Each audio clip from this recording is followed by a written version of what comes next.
to part of the song we're getting ready to sing. The second verse, it says, Jesus sought me when a stranger wandered from the court of God.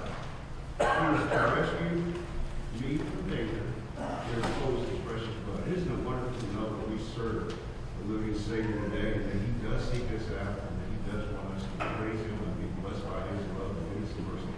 If you would, please stand. Turn to page number 400. We're going to sing Come, I Found a Very Blessed.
All the other clergy in our conference and bishops and DSs. We received a lot of information concerning General Conference 2020.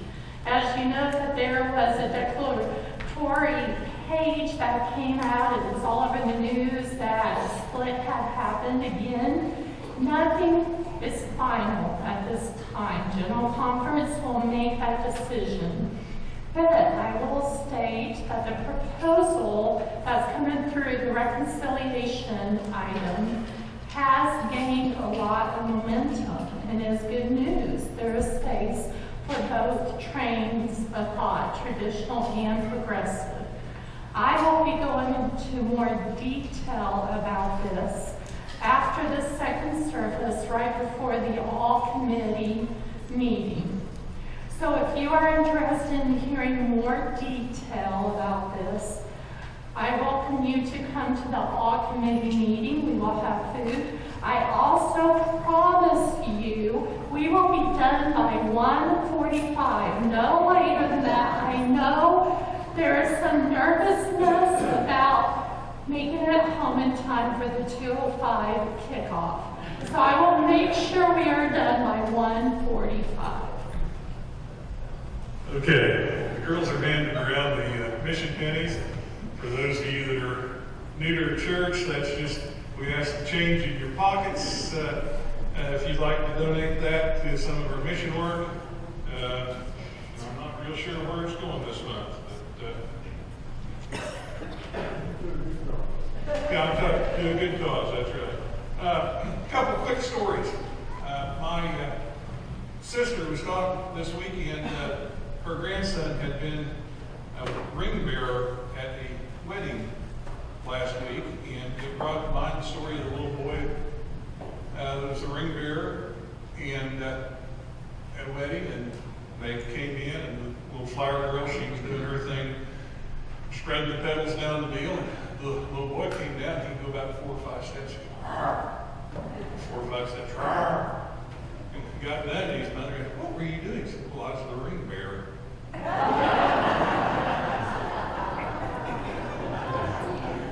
Also, 2 little boys were at a wedding, and they were comparing notes. One says, "How many wives can a guy have?" I thought a minute. He said, 16, I think.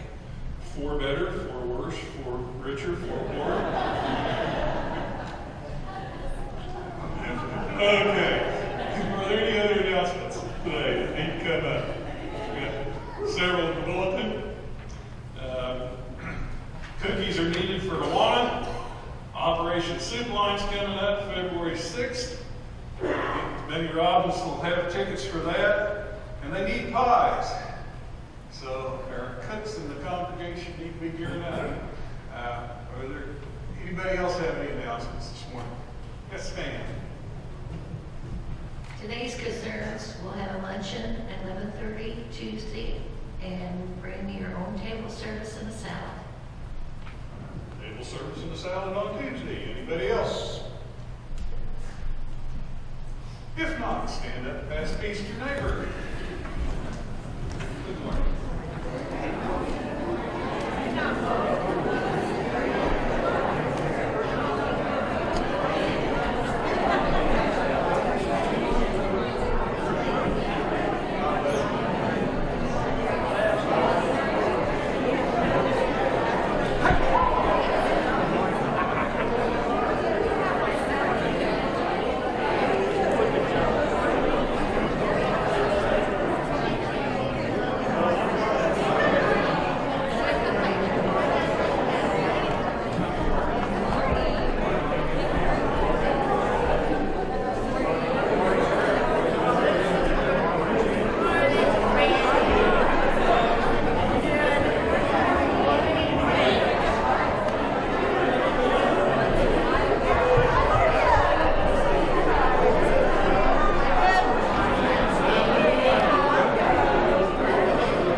sure they're awake?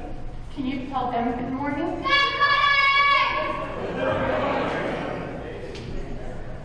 They're not very awake. It's good seeing you this. Okay, so I got a question for you. Have you ever had a mark on you that you could not get off, no matter how much you tried washing it off? Have you?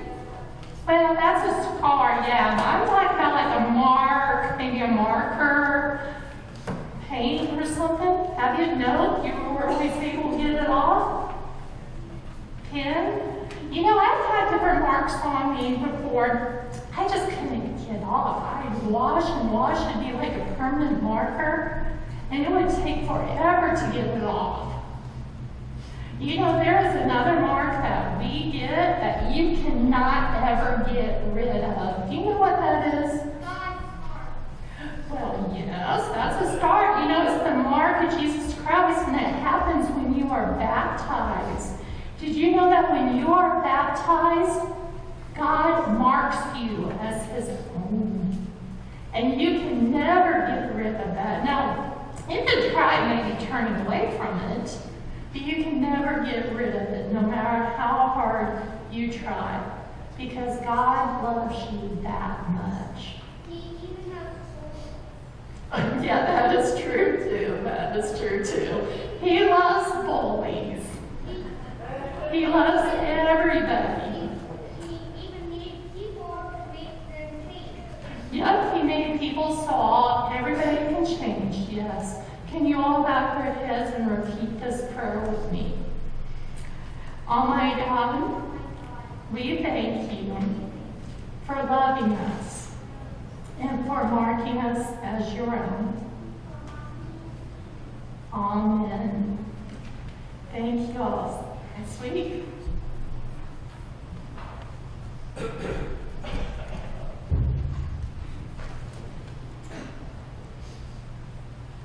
If you're able, would you please stand for our call to worship this morning?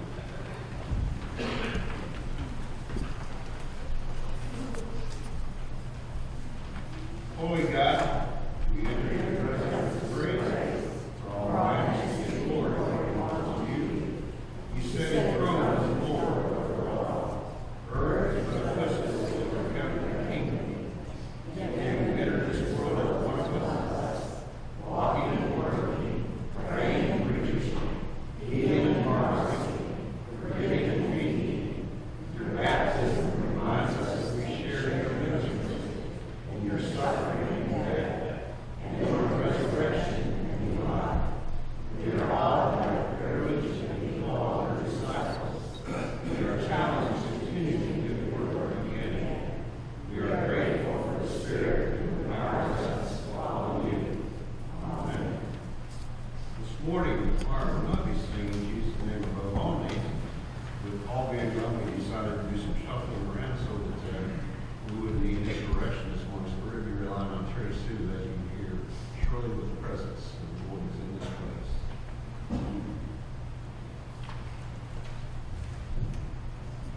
prepare for a time of joys and concerns, I got a couple things. The first thing is wonderful joy. I want to thank Deanne Schoenberg and Charlie for helping take out many of the decorations. Thank you guys.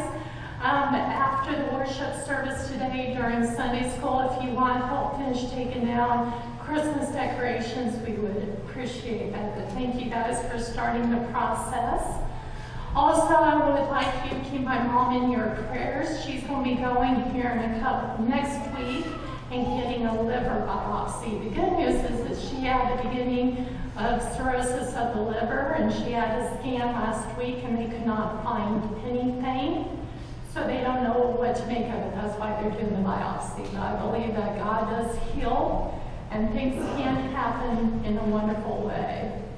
So, and on that second note, I want to encourage everybody, if you ever are mad about anything or think that something is happening in a negative way, God can take it and make it for the good. I have a short testimony.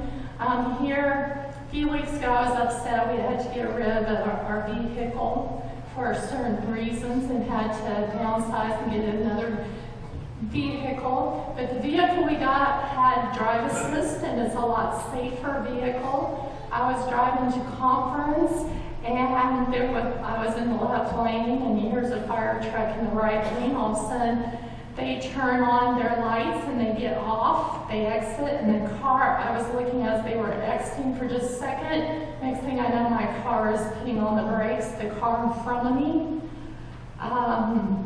decided to jam on their brakes in the middle of the interstate and come to a complete stop. You don't ever do that. And I was safe, that car was safe, the car behind me was safe because they also had drive assist. The car behind me, they explained the same thing happened. The next 3 cars weren't as lucky. So I grabbed myself that God was watching after me and took care of the situation. So he can take what we see as a bad situation and in some ways save our lives. So. Anyone else have any joys or concerns this morning?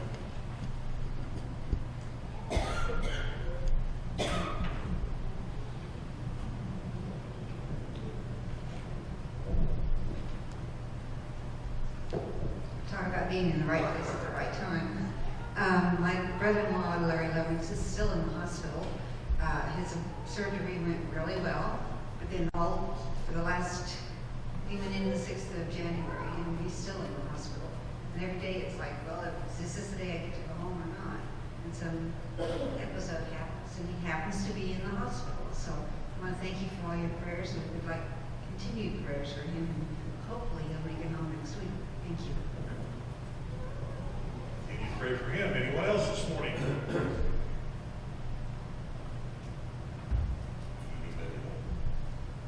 Last weekend, they found her dress for the wedding. Okay. Anyone else? If not, I think they want to get out and see what we I think so. If not, then let's prepare with his name. It is wonderful.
give thanks. We give thanks to you for watching over us, for answering our prayers, for being there to comfort us in all of our troubles.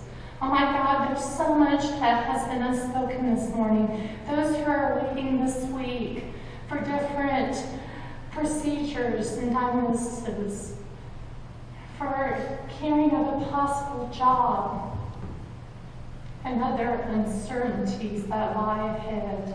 We come and we lay all these before you, my God, because we know that your will for us is good. Your will for us is to have a close walk with you. Your will for us is for us to know who you are and to grow in that knowledge. As now we come forward and we lift up that prayer that your Son taught us. Our Father, who art in heaven, hallowed be thy name. Thy kingdom come, thy will be done, on earth as it is in heaven. Give us this day our daily bread, and forgive us our trespasses, as we forgive those who trespass against us.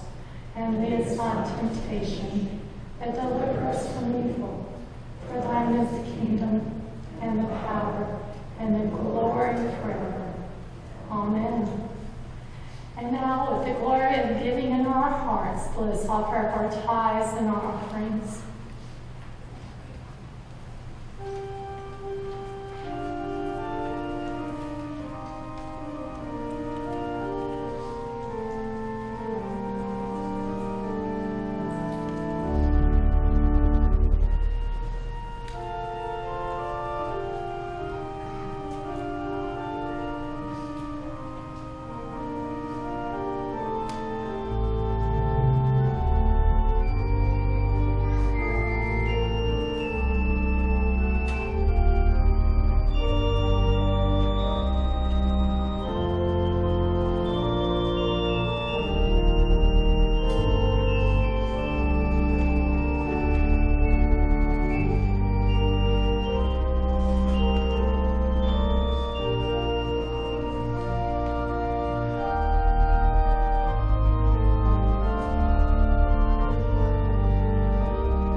Into your sight and used to the glory of your will. Amen.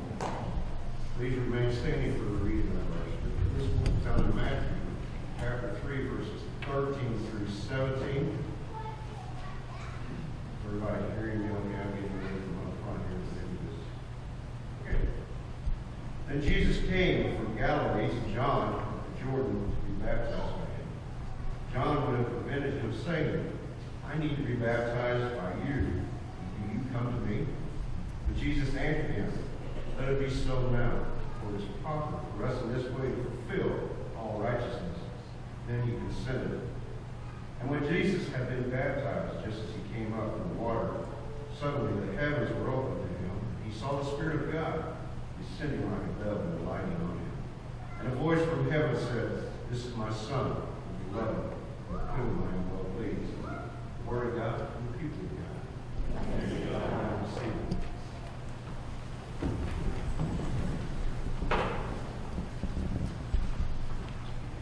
Let us pray. Oh my God, may the words of my mouth and the meditations of our hearts be acceptable in your sight. Lord God, our rock and our redeemer. Amen. What is right? What is righteousness? I almost gave away the answer. What is righteousness? Righteousness is right living. What is right living? Good question, Pastor. I heard an illustration at conference this week which hit the nail on the head. Starts out, there was once a mouse, and this mouse lived very comfortably in a house, enjoying life, snacking on crumbs that might fall from the table, not getting in the way of anything. Well, once the mouse overheard that the owner of the house was going to put a mouse trap down in order to catch the mouse. Well, the mouse was terrified and scared, so the mouse ran and told the pig and said, wait a second, they're going to put a mouse trap in that house. What do I do? And the pig said, well, I don't live in that house. It's none of my business. So then the mouse ran and told the chicken. It said, they're putting a mouse trap in the house. What do I do? And the chicken clucked and said, I don't care. None of my business. I don't live in the house. So then the mouse ran and told the cow. And the cow mooed and said, that's too big, it'll even hurt my hoof. I don't care. And went on chewing on some grass. The mouse was very sad and felt like he didn't have a friend in the world. Nobody cared about him. Nobody was willing to help. So he gave up and decided he would just go back to the house and just didn't care anymore. He said he would just have to live with whatever would happen. Well, the next morning, he overheard the woman in the house screaming to her husband, come quick! I caught a poisonous snake in the mouse trap. Come! And the woman went to grab for the mouse trap with the snake in it, and when she did so, she realized that the snake was still living. The snake bit her. The poisonous snake. And the mouse witnessed all of this. Well, the husband of the wife was much grieved and went and took her quickly to the doctor, and the doctor said there wasn't much hope. All we could do is just pray and pray. Take good care of her. So he went home, and the husband thought for a while, well, what can he do to help his wife? And then he was thinking, well, the wife, whenever he got sick, would always make chicken soup. So he went and he butchered the chicken and he made soup and fed it to the wife. The wife did not get any better, and the wife passed away.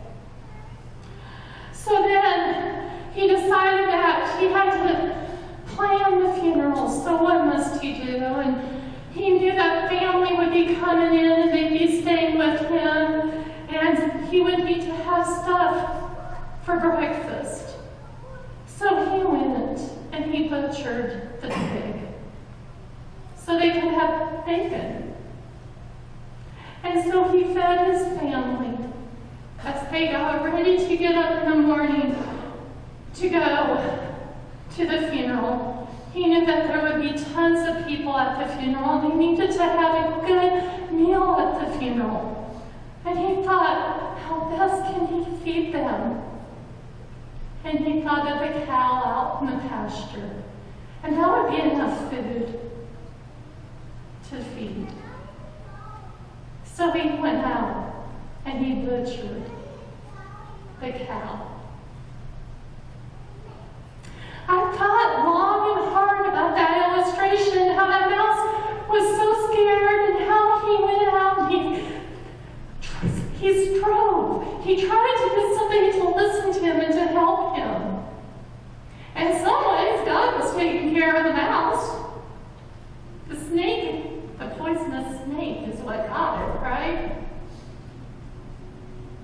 And if the other animals would have helped step in, maybe things would have happened a little bit differently for them, because they were the ones that were hurt in the end.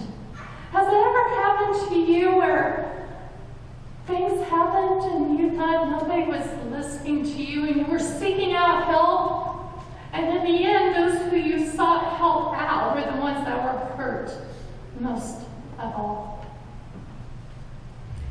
Well, in today's scripture lesson, we find out about baptism. Jesus goes to John the Baptist and he cries out to John to baptize him. And what does John say? John actually does not want to baptize Jesus because John felt unworthy. I know many times we might feel unworthy to help others when they are in need or seeking something from us. I went through that in my life.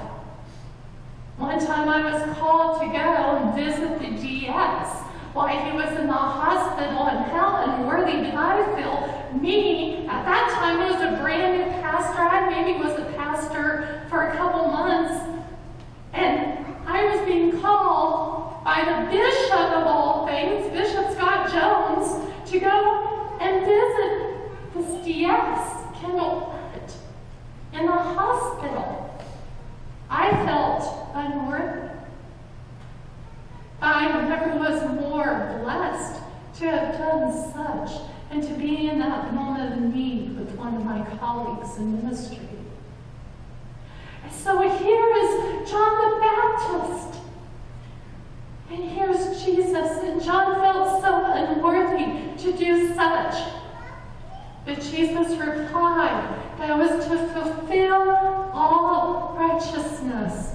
Because you see, Jesus came in this world in order to fulfill righteousness, to show us how to live rightly with one another. It had to happen so, because you see, there are times when you might not feel up to the task. You might feel like you are unworthy to do such a thing you're being called to do.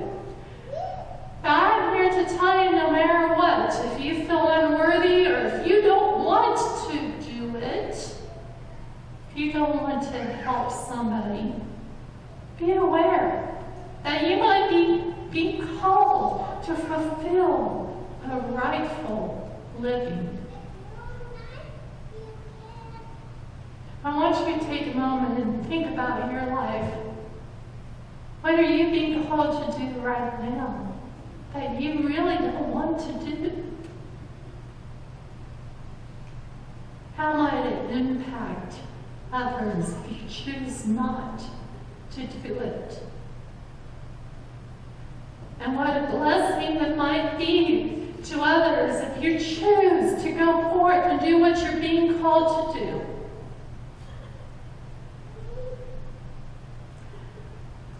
I beg you, I plead you all, don't be like the chicken, like the pig, like the cow in the story. Jesus gave us the encyclopedia of how to be righteous and how to live our life like our Lord Jesus Christ. I want to end with another illustration that I heard this last week. It was shocking. Actually, it's a true story. It is about a man in France who grew up in a church. He was baptized young. He went through confirmation as he got older. But then as he got older, he decided he no longer believed in God. So he decided he was going to go before his faith, before his church, and tell them that they need to renounce and take away his baptism. The leaders of the church tried to explain to him that that cannot be done. You can turn your back on the grace that was given, but you cannot take away a baptism. Once you are marked, and once you have had the waters of life put over you, they're there forever. The man did not like that. So what did he do? He went and sued the church.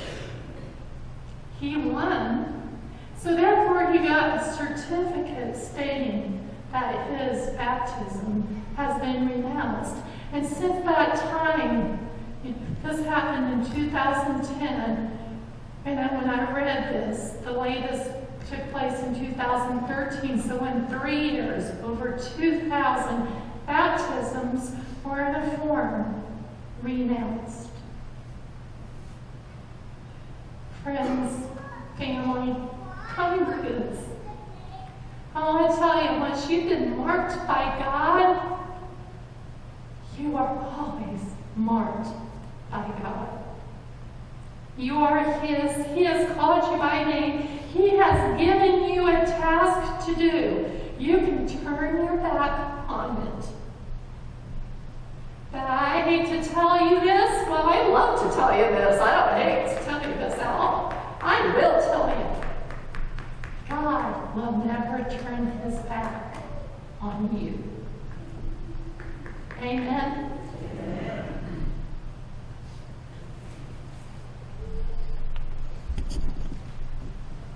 Church, just please stand. Jesus came forward.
Amen.